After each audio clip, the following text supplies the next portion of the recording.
Sungguh mengejutkan berita hari ini tentang Prabowo dan Gibran. Silakan simak baik-baik karena hari ini ada 3 berita terbaru tentang Prabowo. Jangan lupa like dan subscribe channel ini. Inilah berita yang pertama. Pemerintahan Prabowo bisa terancam jika pembentukan kabinet hanya sekedar bagi-bagi kekuasaan. Presiden dan Wakil Presiden terpilih, Prabowo Subianto dan Gibran Rakabuming Raka diingatkan tidak sekadar membentuk kabinet untuk membagi-bagikan kekuasaan semata. Pasalnya pembentukan kabinet untuk periode 2024 sampai 2029 yang sekadar berlandaskan bagi-bagi kekuasaan akan bisa berdampak buruk terhadap jalannya pemerintahan. Direktur Eksekutif Trias Politika Strategis, Agung Baskoro mengingatkan bahwa pembentukan kabinet bukan ajang bagi-bagi kekuasaan semata. Agung mengatakan Prabowo Gibran harus membentuk kabinet zaken, bukan yang dibentuk hanya berdasarkan bagi-bagi kekuasaan. Perlu membentuk kabinet zaken, bukan hanya sekadar bagi-bagi kue kekuasaan, karena nanti yang memberikan dampak kurang bagus pada pemerintahan Prabowo Gibran justru ketika nalar politiknya lebih menguat ketimbang nalar publik, atau nalar untuk memastikan bahwa orang-orang yang dipilih sesuai dengan prinsip meritokrasi, kata Agung Baskoro kepada wartawan. Menurutnya jalannya pemerintahan tidak akan berjalan baik ketika hasrat politik mereka yang berada di dalam kabinet lebih besar ketimbang nalar publik untuk kesejahteraan rakyat. Selain itu Prabowo Gibran juga harus berlandaskan prinsip transparansi, akuntabilitas, dan good governance dalam pembentukan kabinet. Alhasil pemerintahan yang efektif memerlukan orang-orang terbaik di bidangnya masing-masing di kabinet demi rakyat.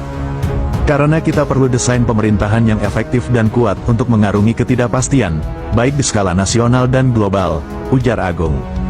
Di sisi lain, Agung mengatakan, Prabowo Gibran juga memerlukan tim yang solid dalam menjalankan pemerintahan selama 5 tahun ke depan. Jadi ini bukan tugas yang mudah dan Prabowo Gibran membutuhkan tim yang solid dan punya visi besar untuk menuntaskan berbagai kompleksitas dan masalah yang mengemuka, katanya. Diketahui, KPU telah menetapkan Prabowo Subianto dan Gibran Rakabuming Raka sebagai Presiden dan Wakil Presiden terpilih untuk periode 2024 sampai 2025. Pasangan yang diusung Koalisi Indonesia Maju ini rencananya bakal dilantik pada tanggal 20 Oktober tahun 2024. Sementara itu, kubu Prabowo Gibran diketahui terus menggaungkan wacana rekonsiliasi nasional untuk merangkul dua kubu yang berseberangan pada pemilihan Presiden 2024. Namun, Menteri Koordinator Bidang Kemaritiman dan Investasi Luhut Binsar Panjaitan mengingatkan agar Prabowo tidak membawa orang-orang toksik ke dalam pemerintahan ke depan. Kepada Presiden terpilih Prabowo Subianto, saya katakan jangan membawa orang-orang toksik ke dalam pemerintahan Anda, karena itu akan sangat merugikan kita Indonesia, kata Luhut. Itulah berita yang pertama, sekarang Mimin akan bacakan berita yang kedua.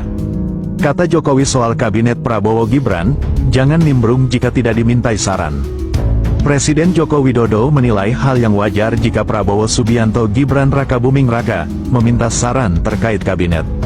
Kabinet Prabowo Gibran kini menjadi perbincangan hangat setelah keduanya ditetapkan sebagai pasangan terpilih Pilpres 2024.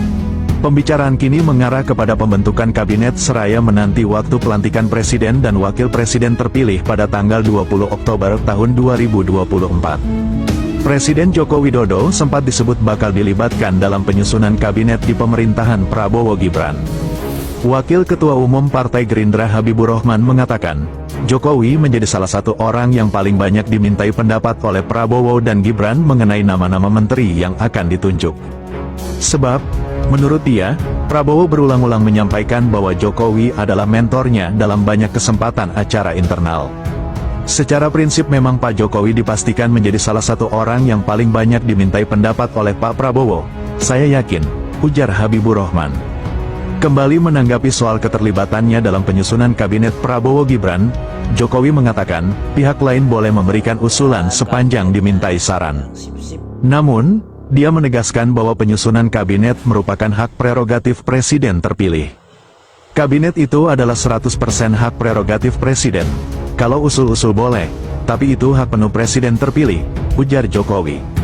Kalau minta saran kan enggak apa-apa, kalau minta saran, tapi kalau enggak dimintai saran, ikut-ikutan nimbrung, lah itu yang enggak benar, katanya menegaskan.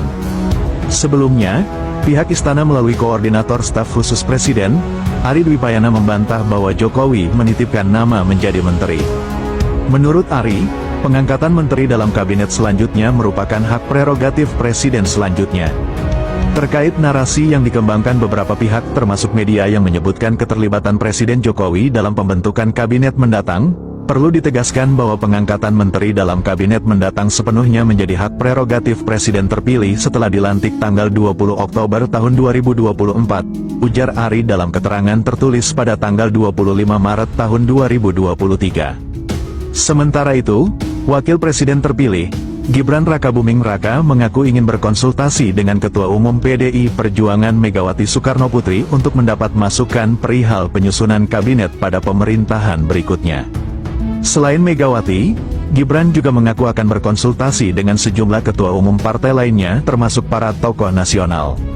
Ya nanti ya, senior-senior, tokoh-tokoh, ketua-ketua semuanya diminta masukan, tidak terkecuali Megawati, ujar Gibran.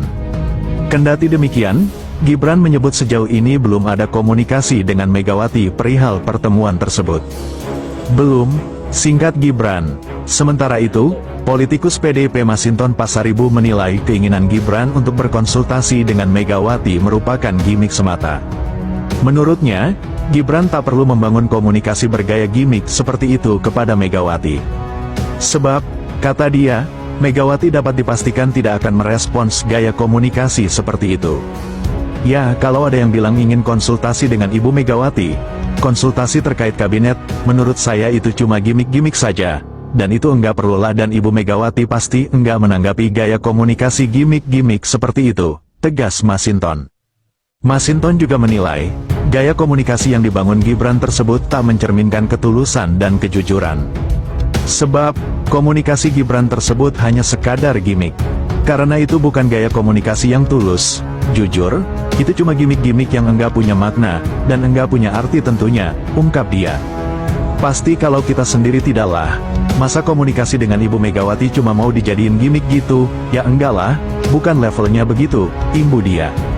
Itulah berita yang kedua, sekarang Mimin akan bacakan berita yang ketiga. Prabowo dikabarkan ingin bentuk 40 kementerian, kata Gerindra, bukan bagi-bagi jatah parpol. Kabar beredar menyebutkan Presiden terpilih Prabowo Subianto akan menambah jumlah kementerian lembaga menjadi 40. Usulan itu didukung elit Partai Gerindra.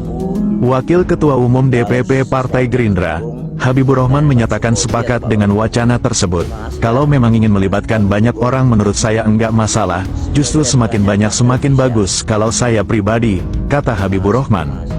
Wakil Ketua Komisi 3 DPR itu mengaku tak masalah jika kementerian nantinya menjadi gemuk. Menurut dia, Indonesia negara besar, sehingga membutuhkan banyak orang untuk membangunnya. Kalau gemuk dalam konteks fisik orang per orang itu kan tidak sehat. Tapi dalam konteks negara jumlah yang banyak itu artinya besar. Besar justru bagus, lanjut Habibur Rahman.